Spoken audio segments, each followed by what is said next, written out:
Jenna Quinn leaves the tattered remains of her career and reputation behind in Charlotte when her uncle invites her to stay with him in Hokes Valley, North Carolina. Her hopes for a new start are dashed when she finds the body of her uncle at the bottom of the stairs in his antique bookshop. And her past comes back to haunt her when she becomes the detective's lead suspect. Now she has to clear her name or lose her chance at a new start forever.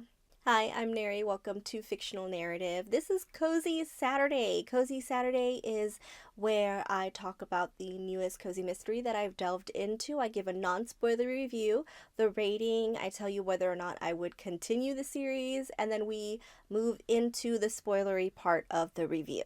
This week we're talking about For Whom the Books Toll by Laura Gail Black, and this is the first in the Antique Bookshop Mysteries. So given the introduction that I've given you, which is pretty close to the synopsis, I try to stay close to the synopsis so I'm not giving too much away.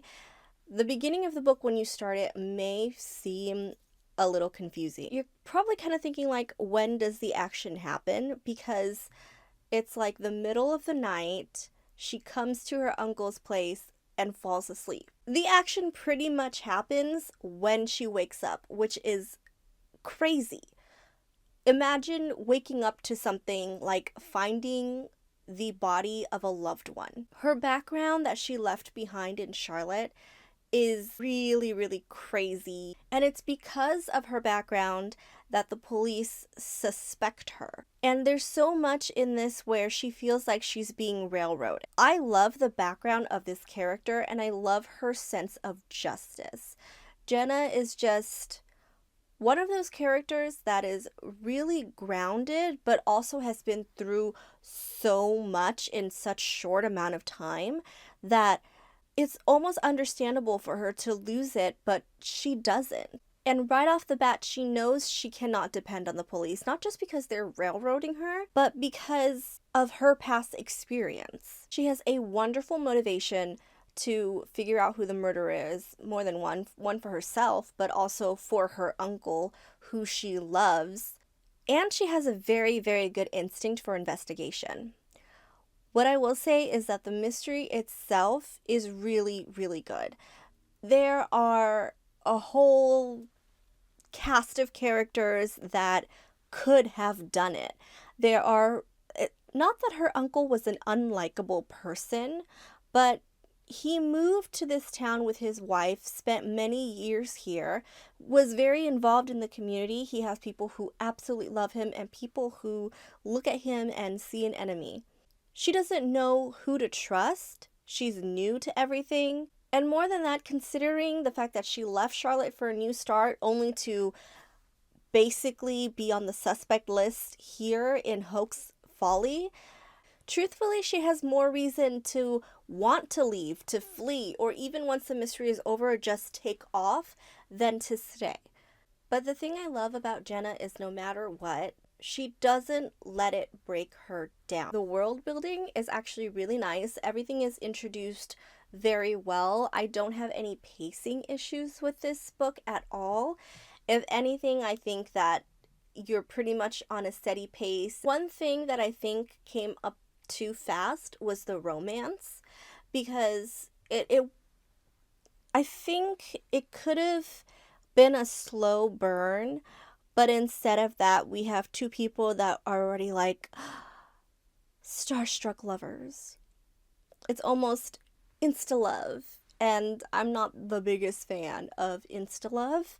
Also, because I don't think it really makes sense yet by the end of this book. What you will find is that some of the characters in this book are a little cringy in the way that they act. Sometimes they're very on the nose. For example, the lead detective, who is looking to basically pin the murder of Jenna's uncle on her.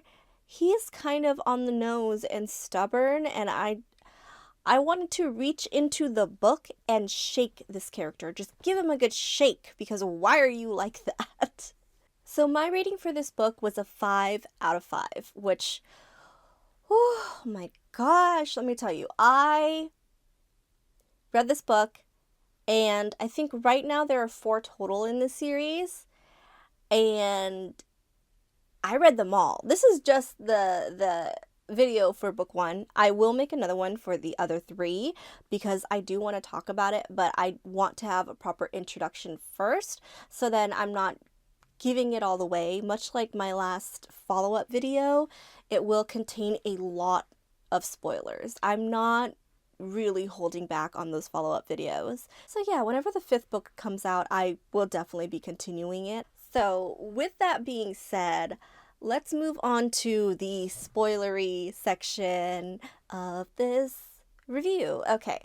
Jenna is strong, she's relatable, but the supporting characters in this book, they're amazing. There are bridges that her uncle has burned that Jenna is able to kind of sort of rebuild. She is aided a lot by her uncle's lawyer, and he kind of understands her position and is protective of her given what she's been thrown into.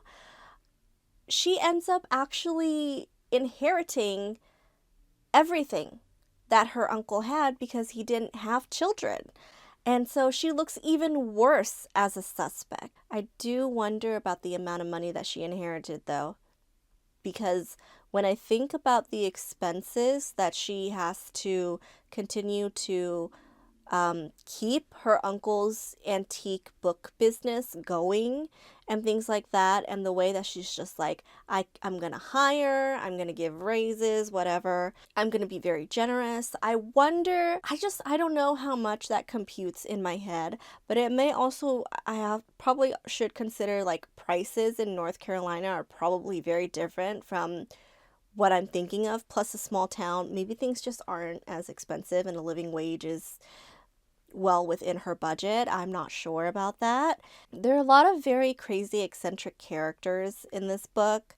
So in terms of the cast of suspects that we have, the red herrings are crazy. I did not really figure out who the killer was until, oh my God, when it was revealed, I was like, why didn't I think of this person?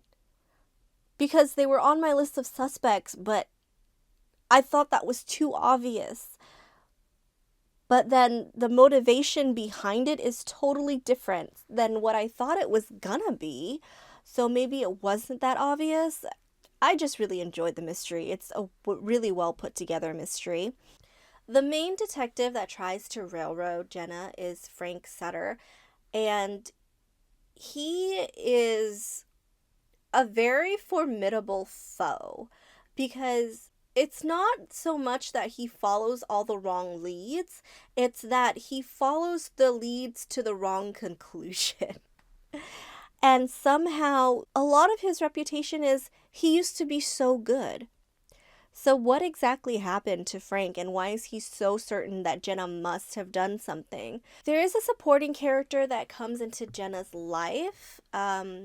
So her uncle was a widower, her aunt died, and so he dated this woman. She's actually quite young in comparison to her uncle. I think her uncle was like 50s, 60s, and Rita, this person, is like in her mid to late 40s. So that's how Jenna ends up meeting Rita and getting to know Rita, and Rita turns out to be her best friend. I felt like red flags because Rita kept like joking, like, what if I'm the killer? What if what if I poison this lunch that I brought you or whatever? So that raised red flags for me, but also because I really like Scream, and in Scream you can't trust any of your friends.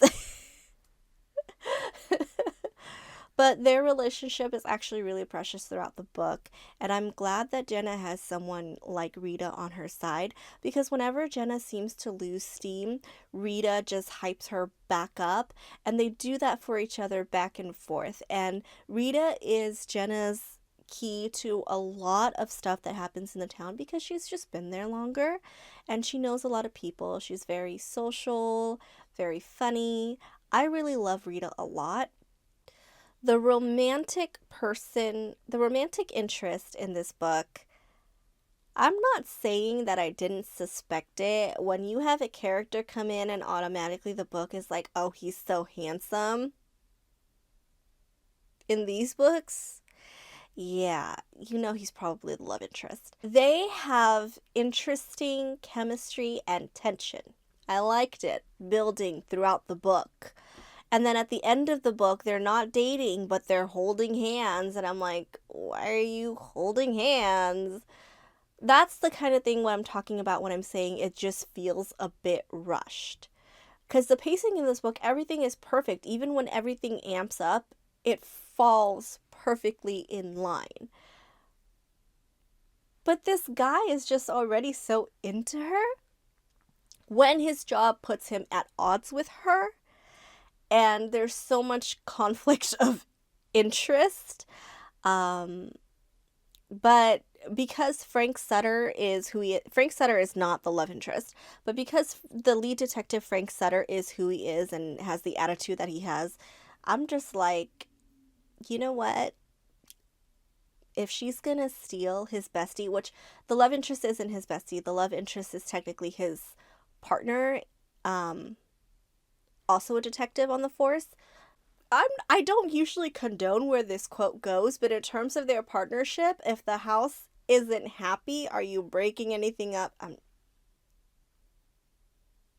I'm kidding. I'm just so upset with Frank throughout this entire book, and I got so protective of Jenna. Even when his partner shows interest in Jenna, I'm protective of her. I'm like, that's suspicious. Don't trust him. The feeling that you have that you shouldn't trust the cops in this book because of what you've been through, hold on to that. Remember that before you jump in, because you're still a suspect for murder. Chill. So by the end of the book, Jenna is like, do I stay or do I go? She really starts to love the little town and the people that are around her. So it also becomes a moment where she decides, yeah, I came here for a fresh start and I may not be having the freshest start, but it can be what I make of it.